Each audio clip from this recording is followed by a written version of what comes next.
Hello, my name's Ed Poole, and I'm a recently joined member of the Green Party. I've been a member for just under a year, and we have our general executive elections over the summer, and I'm interviewing deputy leadership candidates to find out why they're running and what they hope to achieve. Today, I'm talking to Frank Adlington-Stringer. Hi, Frank. Hi, Can Ed. just give us quickly introduce yourself? My name's Frank. I'm 27 years old. I'm an elected Green Party councillor in North East Derbyshire, and I'm standing to be deputy leader, which is very exciting. Why did you join the Green Party, and why do you think other people should?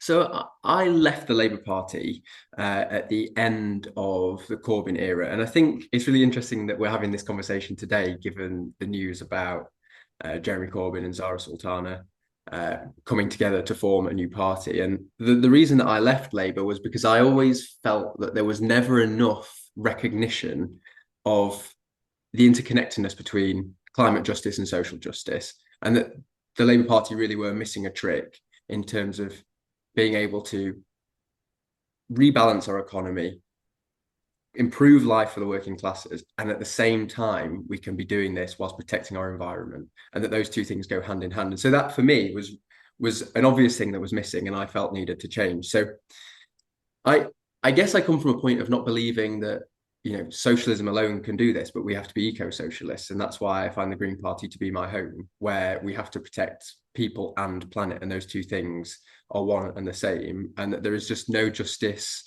for anyone without justice for all, um, and that we just have to see this green transition that lies ahead of us, the climate crisis, this urgent biodiversity and nature crisis. We have to see it as a real opportunity to deliver for working people.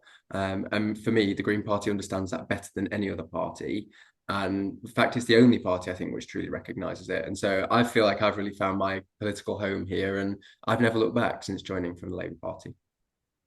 How do we balance the need for infrastructure projects with protecting the environment? It's a really important question, and one I think that we as Greens face over and over again, of wanting to see better infrastructure for our communities, but at the same time wanting to protect green spaces. And that always feels like there has to be a trade-off. But for me, I think that we just have to start doing things better. And so in my role as a local councillor representing my community, I always try to do a few things. And I think that this is the same across the Green Party, is that we try to listen to our communities, to their concerns, and then we try to feed that back and make sure we get the best that we possibly can. And I think sort of an obvious national example of this is HS2, which is a huge infrastructure project, which is only going to serve very, very few people, where that money could be invested in something like a Northern Powerhouse. And so it's what we're getting for our money, and it's where that investment is actually going to have the best use. So for me, on a local level, I take everything on a case by case basis, whether it's a housing development, whether it's an energy project, whatever it might be. Is it going to invest in a local community? Is it going to create local jobs? Is it going to provide affordable housing? Is it going to provide energy for people? Is it going to bring down bills? And if it meets those criteria, then I'm happy to support it, and I'm happy for those things to happen. And I think that we as Greens understand that it's that trade-off between, we want climate justice, we want to protect our environment, we want to see our green spaces thriving. We desperately want that. But at the same time, we need infrastructure, desperately need infrastructure in this country. We're in a housing crisis, to make sure that we can provide for working people. And if we don't do both of those things, if we don't build homes that are energy efficient, that have minimal impact on our communities, whatever else it might be, if we're not doing it properly, then we're not solving the crisis. So I think those two things have to be hand in hand, and we have to find a way to make sure that we are providing for people whilst protecting the planet. And I do think that's possible. I know the Green Party believes it's possible. Great. Someone posted a link to me the other day about you and solar farms. We'll cut this bit out, but just happened to be having a row on Twitter or something, and somebody posted, "Yeah, what about this?" Well, I'm happy to talk about this. So solar farms, right? And I think that there's two really important things to say about it. The first thing is that I have objected to a solar farm. I've also supported a solar farm. Those two solar farms were completely different to each other. The one that I objected to was run by a German company that would take all of its profits out of the country, cover swathes of countryside, and not employ a single person locally. The one that I'm supportive of Wasn't all caged off and fenced around, but it had, mammal gates so that there's still access for nature. They were going to invest money into our local community, give money to the parish council to make improvements, to accept that, recognize that that energy project was going to have an impact on local people's lives. They engage with the community from day one. They're going to employ people locally. That makes a massive difference. So it's not whether you're pro solar or anti solar, it's whether you're pro this project or that project, and whether you think something's good enough to be in your community. And if it doesn't meet those tests, for me, I'm not going to support it, whether it's a solar farm or whether it's any other project. It doesn't really matter. It's about the quality of what's coming into our area. And then I guess the other thing to say about it is as well that I am of the view that solar panels should go on rooftops. That is the number one thing that we can be doing in this country to bring down people's bills, to help working people who are struggling to heat their homes, to feed their families, get solar panels on people's roofs. Every new home needs to be built with solar panels. Every industrial building needs to have solar panels on the roof. Let's do that. Yes, there's going to be a need for solar farms as well in other places on green spaces. That's fine, and I accept that. And let's do it in the best way we can. But we also need to recognize that we shouldn't just be trading off green spaces for terrible projects that are only going to profit a very small few when there are huge warehouses without a single solar panel on the roof. And for me, that's where that nuance has to be made. And it's not about whether you're anti this or pro that. It's about making common sense decisions. Great. I didn't. That's more or less what I said on Twitter. Slightly less articulately, but and obviously I didn't make the decision, so I wasn't sure. But I was saying, some projects are rubbish and some are good. Yeah. The UK Supreme Court has ruled that for the purposes of the Equality Act 2010, the definition of sex is biological sex, not gender identity. What is your position on that? I'm proud to say that my position is the same as the party position, and I fully believe that trans women are women, trans men are men, and that non-binary identities are real and valid. And I don't think it's a justifiable reason to allow unnecessary bureaucracy, to allow political point scoring to come in the way of allowing people to live their lives freely as the person that they know that they are. And so for me, it's really important that we as a party come together on this and we stand united on our policy, which our members have unequivocally voted for, that we believe in, and that we stand up for vulnerable people who are being marginalised for the sake of political gain. And I think that that's actually quite disgusting when we see that happening from the far right, when we see that happening in government, and that we are a party of people and we have to stand up for everybody. So I've tried to do that throughout my political career. Social media, I'm very, very vocal ally of the trans community, the LGBTIQA plus community as a whole. One of the first motions I took to my parish council was to get a pride flag flown, and I was told that was a political stunt. And so I really understand and know how difficult it can be when we're trying to get progress for vulnerable people, and the barrage that we are met with. It's just absolutely wrong, and I can't see any sense to it at all. So yeah, I support people's right to self-identify, and I think we need to update the Equality Act to make sure that everybody, no matter who they are, no matter what their gender may be, whether their background, their faith, any other identifying trait, people should be able to go and live lives freely and happily, and it isn't the role of government to make that any harder for anybody. What do you say when people ask you how we should fund public services and investment? So there's not been a cost of living crisis for the richest in society. In fact, they can keep bankrolling the far right. And so we have to make sure that we rebalance the books and rebalance the economy. And we do that by taxing the rich. We live in an unequal society where the rich have got richer. During the pandemic, we saw that on an obscene scale. And I want us to do that through a very, very small wealth tax, like the Green Party's advocated for, on assets, which people can't move out of the country. We've got control of that. There's no hiding money. And we tax people 1% on assets over £10 million.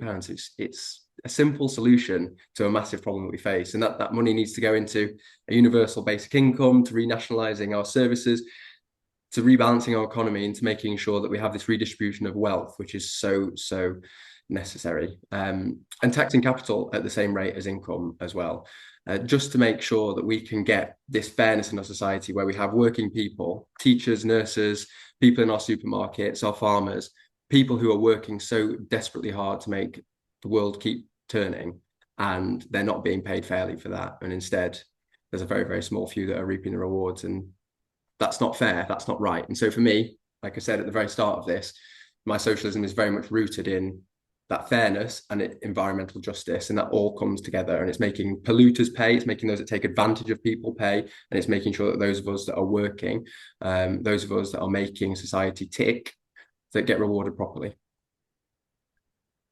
What do you think the UK's relationship to NATO should be? In a word or two words, intense skepticism. And I know that there's a bit of debate going on at the moment in the party, and it's obviously for members to make a decision about what they think the party's policy position should be.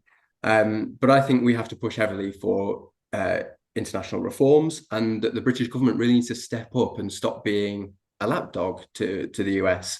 And that's the role that I see us taking. I mean, what happened to big ideas, to big thinking, to trying to work together on the international stage to make the massive issues of our time, to solve them? What happened to that? And I really kind of despair at the moment of this moment of feeling like we just have to sit and watch. And there needs to be a bit of pride back, I think, in Britain and what we can do. And I think that we forget sometimes that the huge amount of influence that we have as a country, and we need to be able to leverage that in the best way possible. Now, like I say, there's a debate going on in the party, I think, at the moment about this, and whatever members choose, I'll be a spokesperson for them, and I'll always make sure I push and promote peace in any way that we can. But I think it's really important that we are a strong, bold nation on the international scene, that we stand up to genocide, that we stand up for people in Europe, people across the world at the moment who are facing invasion, and that we make sure we protect our allies and our friends, and that we find peace.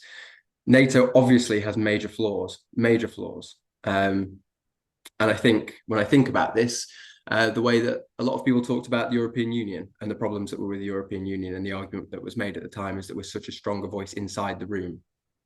And whether that time has been and gone, I don't know. But we have to make sure that we, as the United Kingdom, stand up in the face of such horrors and atrocities, and don't allow the Americans to get away with what they are. I think it's sickening, and we have to find a way to be strong and really,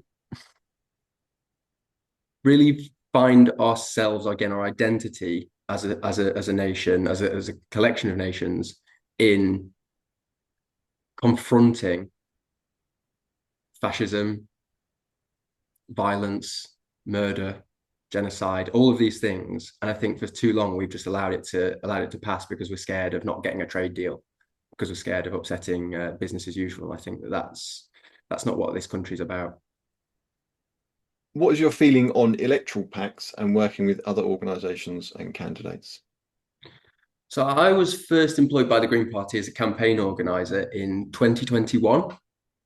And so I've been working on election campaigns across the country. I've worked in the West Midlands, in Bristol, in London, in other parts of the country to help get Greens elected. And I've done that with candidates who are standing for the first time ever in their area, and for Greens that are looking to take control of an administration, break through into opposition, even prepare to be a target constituency. I've had a whole range of experience. I'm the most experienced deputy leadership candidate in terms of election work. I understand how this works. It's my bread and butter, getting people elected. And I've seen a massive culture shift in the party since, even in those last few years.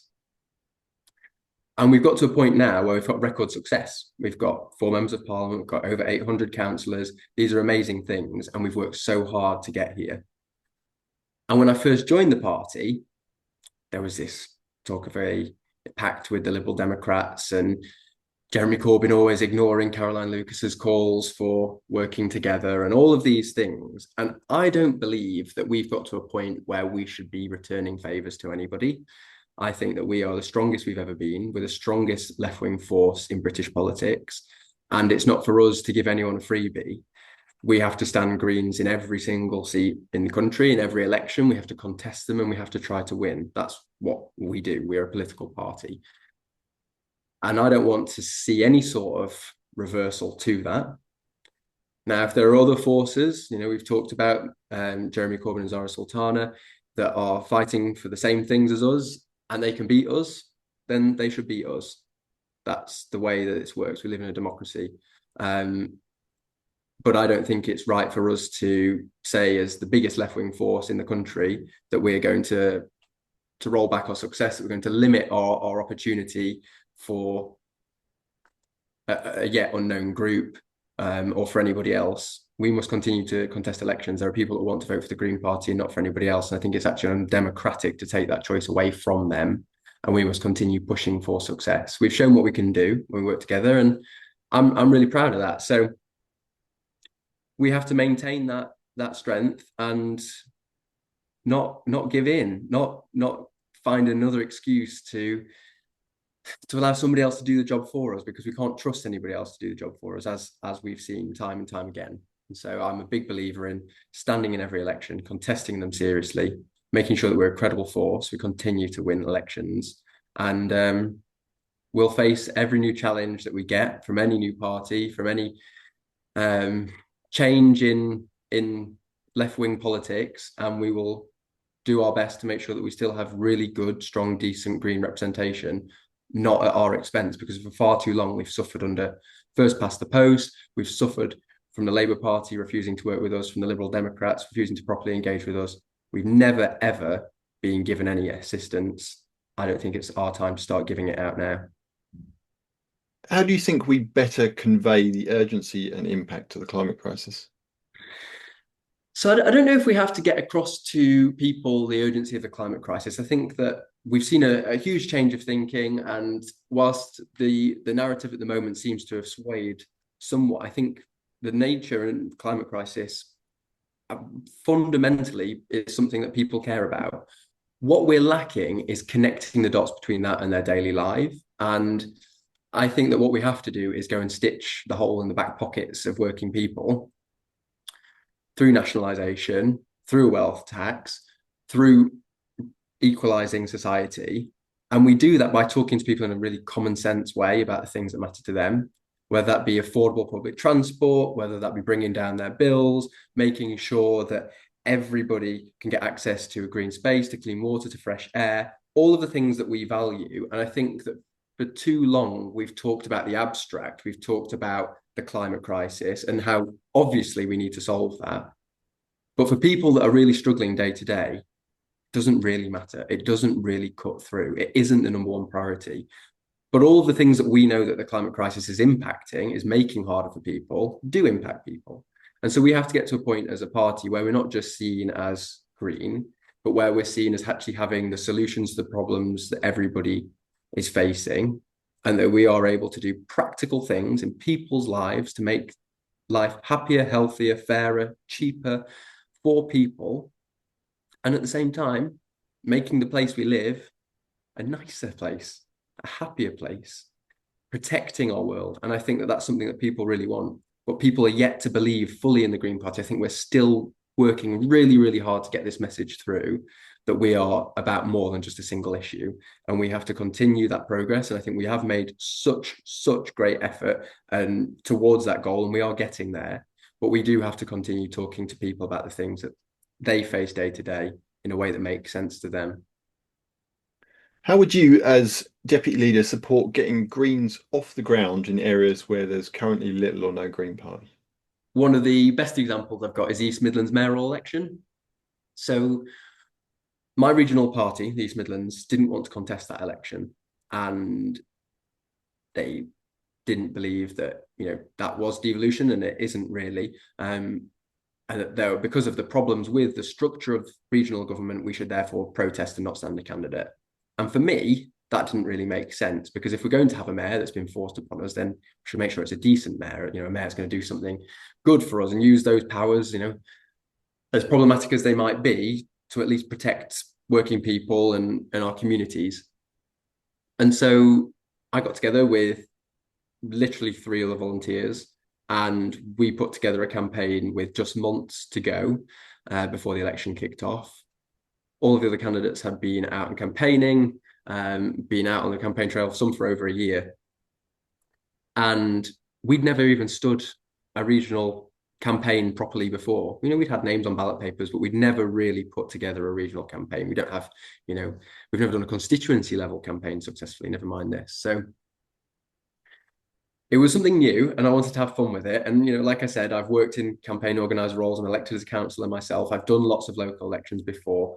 I know how they work. But for me, this was a bit of a test case. And what we did was have really strong regional messaging, and we were engaging with people and we were really active in the community. We tried different things. So social media, we pushed social media so hard.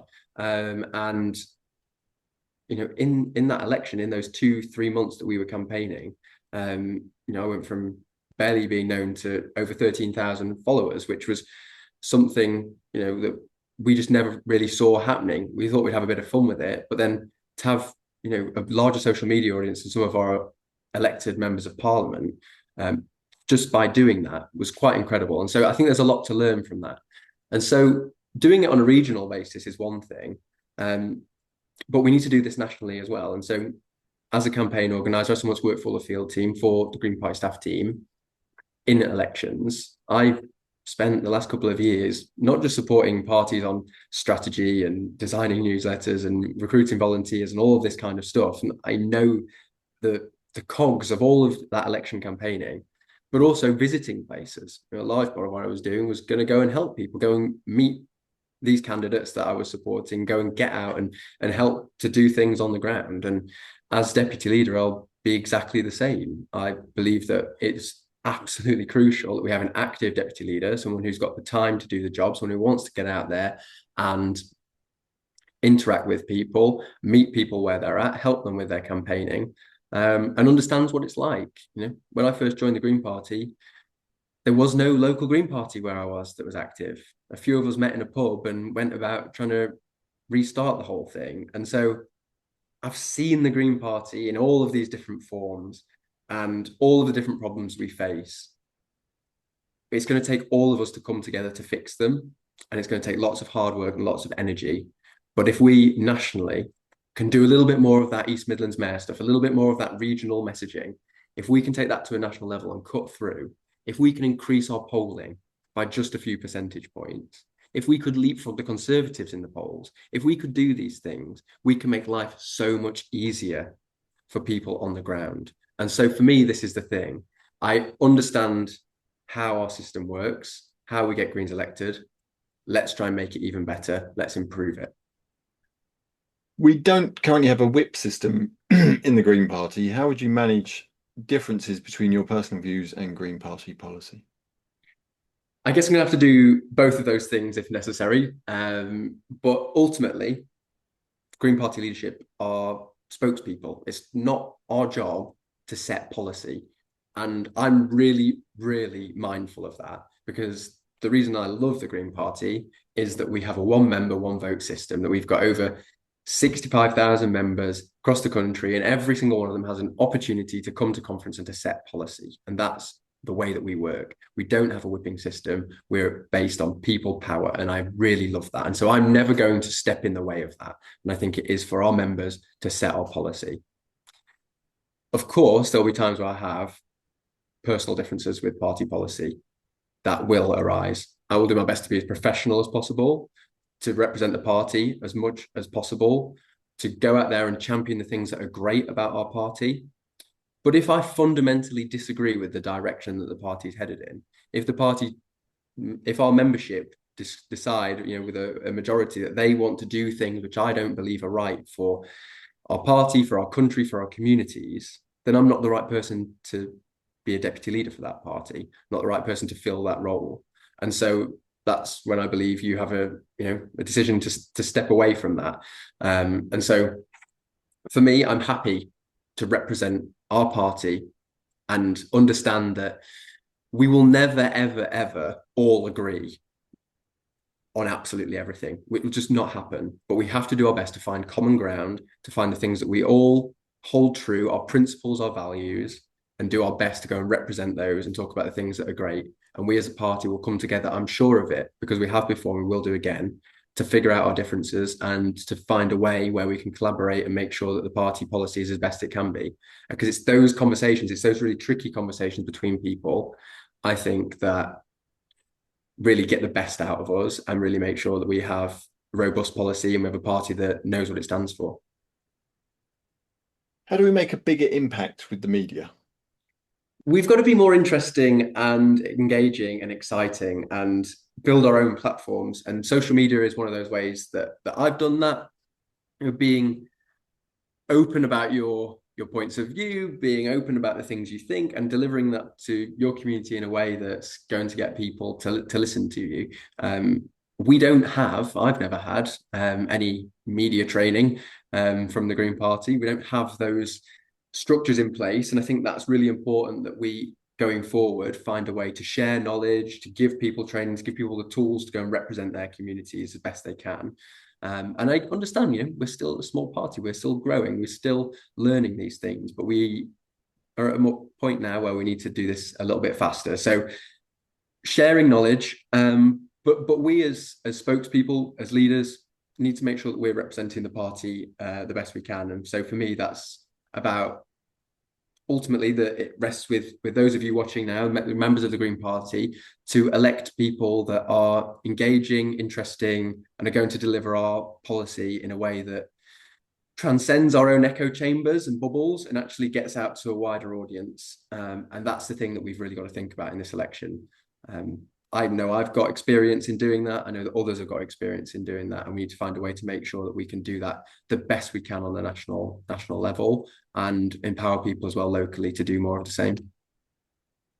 I touched on this a little bit earlier, but what do you think of the Green Party electoral strategy known as Target to Win? So Target to Win, it works. It fundamentally works. It's my bread and butter, like I said before, and I don't believe that we should do anything to compromise that strategy, to roll back on our success. We don't need to. It works.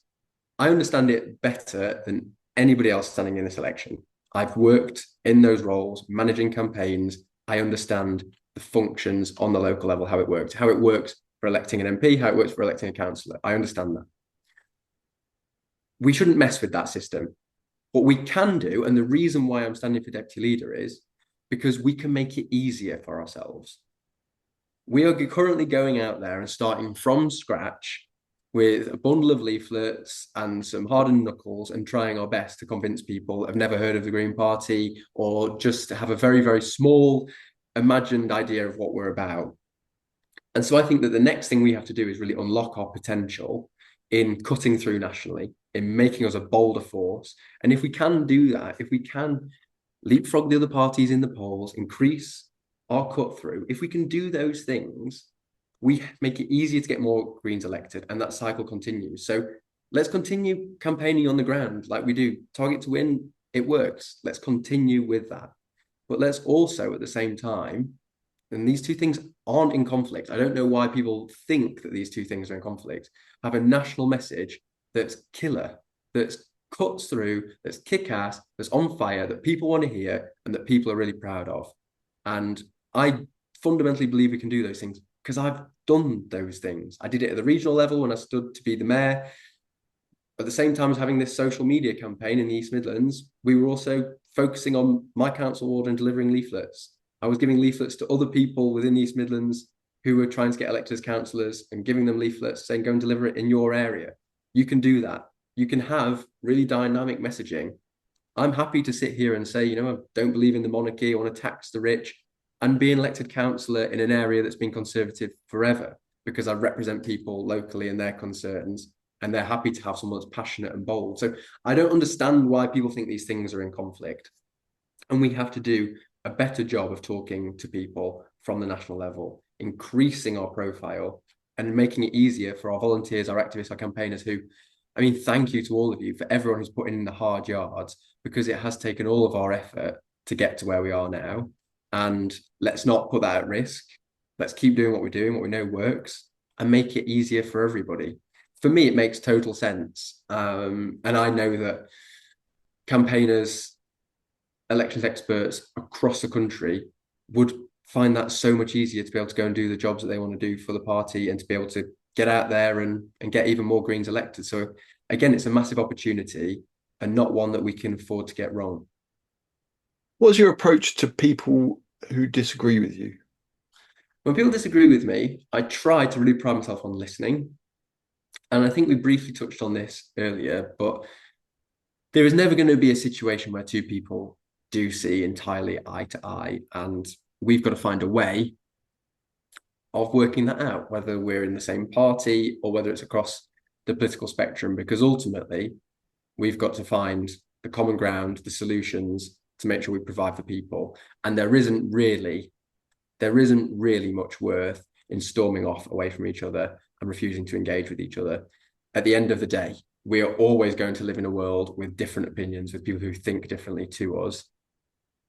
And we have to confront that head on and find ways to work things out. That doesn't mean that we can't be bold and we can't have our principles and we can't stand for what we believe in. I'm one Green councillor in North East Derbyshire. I'm alone in there. I don't have anyone to help me. So even just to get a motion on the council agenda, I have to find another person who's going to be from a different political persuasion to support that motion. Some people do, some people don't. Some people agree with what I'm saying, other people don't. You have to find those coalitions.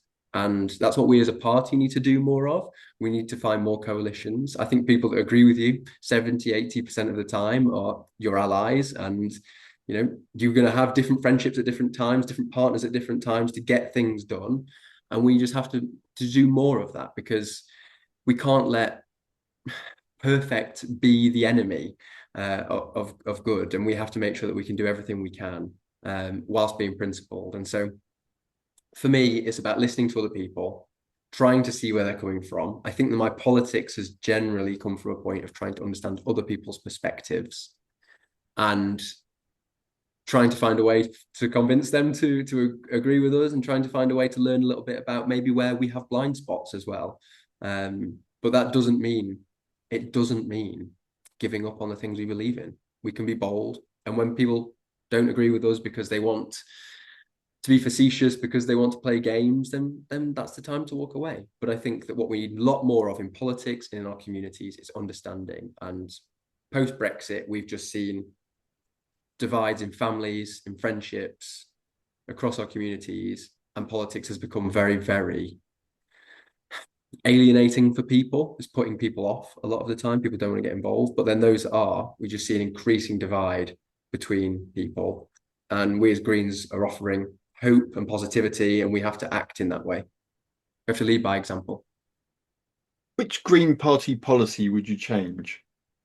It's an interesting question, this one. I would like to see more work done around the structure of government. I think that the party has good policy on how it would do regional government differently. But I also think that across our different nations, we need to see more devolution. I think part of that conversation needs to be an English Parliament as well, and how we go forward and really have equality across England, Wales, the two islands, and Scotland, and how we make sure that we really are serving people. And we take, I think, in two really funny ways, we take power away from England and having Parliament and all decision making done in London, and redistributing that to the other parts of the United Kingdom, and at the same time releasing some of that pressure away from England, because I think a lot of what people who are really upset at the moment and going to vote for reform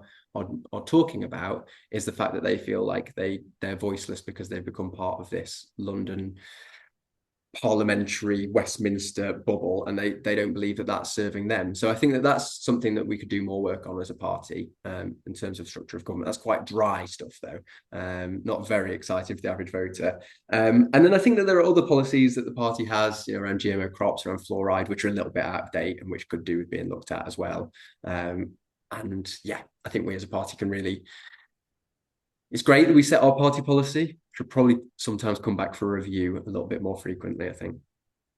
Green Party has a reputation for a lack of racial diversity. How do we attract non-white members and voters to the Green Party? A really, really important question, and one which we have to keep asking ourselves. I've been really pleased to see that this has only got better since I've joined the Green Party, and it's was a question that was asked when I first joined the party, and a question that we've continued to ask ever since.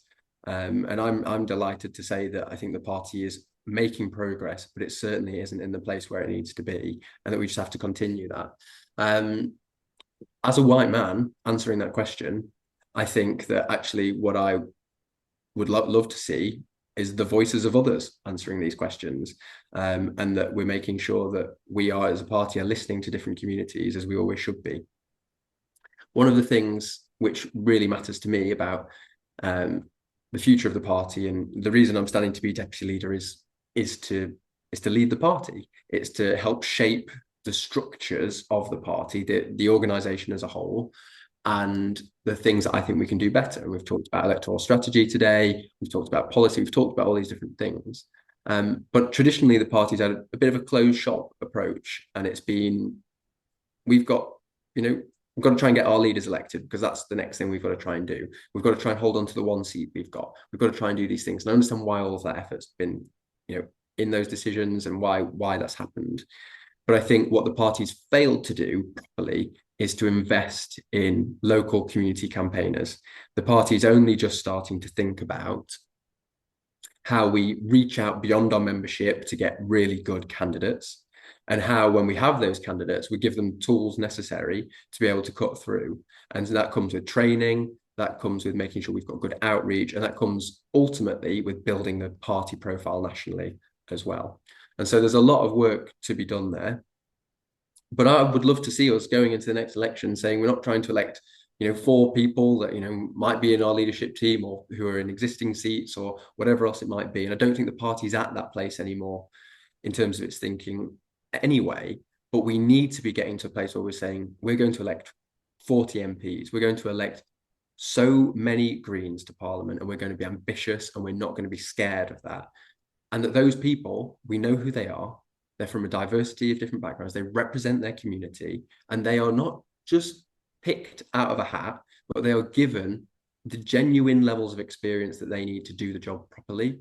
And that's what happens. So we can't just sit back and say, I hope this party gets more diverse. I hope that, people just realize that we've got all the best ideas and they come and join us, and blah, blah, blah. We've tried that and it hasn't worked. What we have to do is fundamentally change what we're doing, and go out and find people, engage with those people, and empower them to stand up and be a real strong voice for their communities. How can we reassure disabled people that the Green Party is listening to them? And so my dad has worked all of his life. He worked in the police force, and in his retirement, he was diagnosed with multiple sclerosis. And so me and my brother have seen him over the last few years, like his quality of life really, really deteriorate, and come to a point, where his freedom is restricted, his quality of life, his mental health, all of those things. And he's a wonderful spirited character, and he'll never, ever, ever, he's so stubborn, honestly. He will never, ever give up an inch. But it's actually over these last few years, through that lived experience, that I've really come to realize with how little support there is, and also how much stigma there is around disability, and a sense of shame as well. I think I've seen my dad go through as well, and having to go through that and relying on a support network of friends and family, and really feeling like, and the reason I mentioned my dad's work history is because he's someone that's worked really, really hard, and feels now that his disability is a burden on the NHS, and he feels like he shouldn't ask for help, because that's, maybe he doesn't deserve it, or maybe the state can't provide it. And that's a situation where nobody should ever be. And I think for us as a party, our politics is one of inclusion, of unity, of bringing people together, of social justice. And a huge part of that is making sure that everybody, and I think as a party, we talk quite a lot about class and faith and gender. And we do forget at times to talk about people who do have disabilities, people who have physical impairments that may come later in life.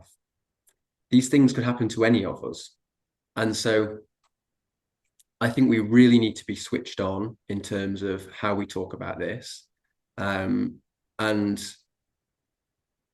I'm going to venture into praise for another political party leader here, but I think that Ed Davies' ability to talk so openly and honestly about his experience has been a really powerful thing for the Liberal Democrats. And I think that what we need a lot more of in politics is authenticity and being able to talk about our experiences and the experience of others. And so making sure, and it comes back to what we were just talking about in a way, in terms of answering your question about how do we make sure we're speaking up for people? We make sure that people have a voice within our party to speak up. We make sure that we're electing people to positions of power who have different experiences. I've been lucky enough to work locally with Tracy Drew in Warwickshire, a Green Party councillor who's a wheelchair user. And to see that, we shouldn't let things get in the way of getting people elected, and everyone should have a voice. And so we as a party need to make sure we're doing everything we can to get to that point. I think we have to do a lot of thinking about it, but it's fundamentally the same thing. It's broadening our scope, not having tunnel vision, and making sure that we are really empowering everybody, and anybody that does want to speak up about the things that they've experienced in their life should be encouraged to do so. How important is social class in politics? Social class is really important, but as is economic class. And I think in Britain, that's changing quite rapidly at the moment in terms of the way that people perhaps viewed themselves, and how people can actually afford to still live in the current climate. And we find, that the wealth gap is becoming more and more, becoming greater and greater, and that we're getting to a point now where middle and working class people are, unable to live the lives that they used to live. It's becoming harder and harder. I don't believe that we can have climate justice without social justice. And I think I've talked a lot about this, and I think that the Green Party, it's the reason I left Labour. I think the Green Party is the only party that understands this. And I come from a family which I find really interesting in terms of class. So, I went to a state school. Neither of my parents went to university. I didn't go to a red brick university. I have a dad who tells me when he used to grow up, he would resent his mum when she'd walk home at the start of the week with a leg of lamb or whatever it might be, because he knew he'd be eating that every night for the whole week. And he sort of talks about his guilt with that. And so coming from a family where he had to be grateful for everything he got and perhaps always wanted a little bit more. And I have a mum who was raised in an upper class world of, a granddad who made a lot of money building houses. And so I have two really different experiences coming from my parents about the lives that they've had, and the world that I see as a young person is that opportunity which my granddad had doesn't exist for us anymore. That ability to be able to go out and to be able to build houses like he did, and to be able to make money and to be able to start your business doesn't exist for people anymore in the same way.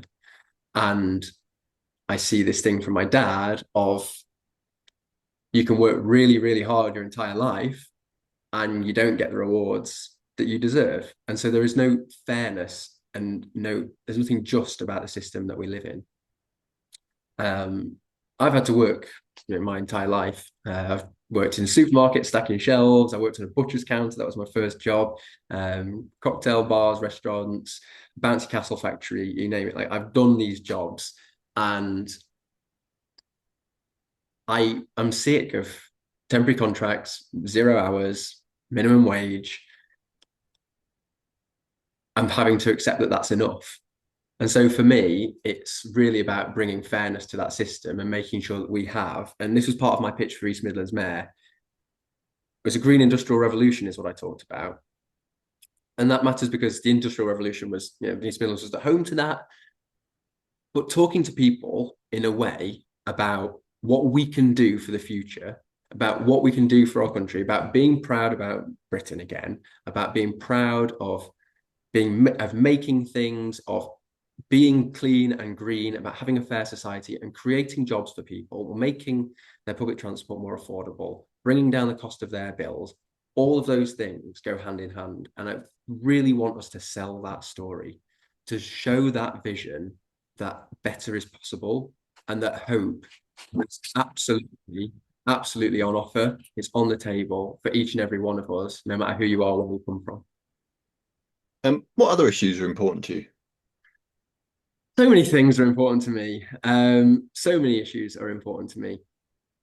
And I think like we've talked really broad brush, haven't we, about how climate and society come together. One of the things that I've been really, really vocal about, and this will come to no surprise to anyone that follows me on social media, is the movement of people into the UK, and particularly how Brexit's impacted that. But personally, that's impacted me and my relationship. My family's now separated across seas, across mainland UK and the rest of Europe, and that's something which I've been really, really vocal about. I think we need to be able to sell a better story, a counter narrative to that's prevailing at the moment. And it's not just the far right, it's not just Reform UK. We're kidding ourselves if we say that. It's establishment politics, which believes that, or is finding political gain in telling a story that that people from elsewhere are a threat to us. And I really just want us to have a compassionate society. So for me, a big thing, a massive thing is creating a world where people that love each other can live together. And that isn't just about the movement of people, but that's actually within our communities, and going back to what we talked about earlier about trans people, about the LGBTIQA plus community, whatever it might be, it's making sure that people can live the life that they want to live. And so I'm going to be really honest, as I have been, as a campaigner, as a councillor, as an activist, and hopefully as your next deputy leader, in talking about my experience, the things that I face, the things that people in my community tell me that they face, and talking about those openly. And I think that, whilst this is such a broad question of, what other issues matter to me, is being able to talk about them honestly with experience. And without that authenticity, I don't think we as a party can really cut through. And so for me, when things impact me in my life, I'll talk about them. When things impact the people that I represent, I'll talk about them. That is fundamental to politics. It's not just about saying, I want to achieve X, Y, and Z. That's great. We can have aims and strive for that. And that's admirable. And that's what politics is about. But at the same time, it's about representing people. And for me, that begins with yourself, and not being a polished person that just comes out with, media spin and focus group tested lines. Is about talking about the day-to-day that we go through. Why do you think you should be deputy leader, and what would you do if you were elected? This is a ridiculous answer, but if I was elected deputy leader, I would be deputy leader. And I think that sums up for me what I want to do.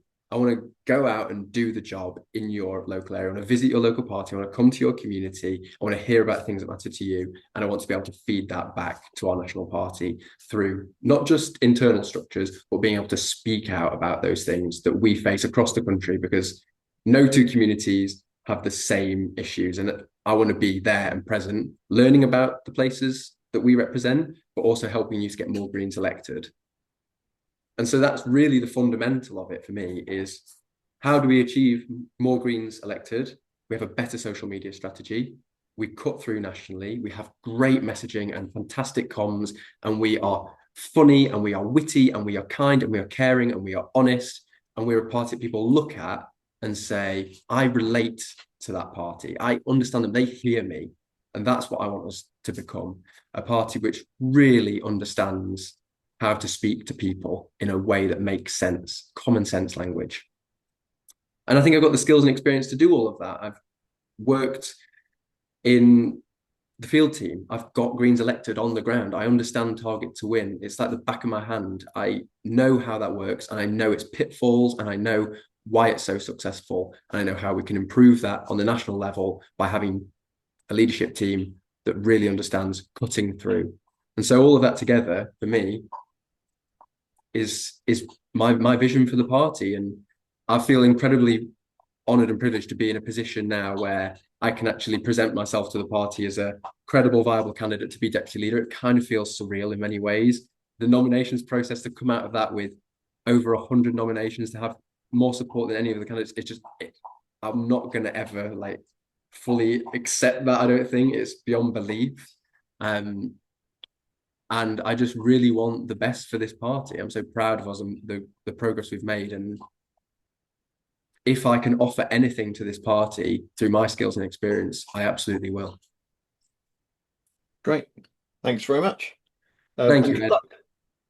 Thank you. Appreciate it.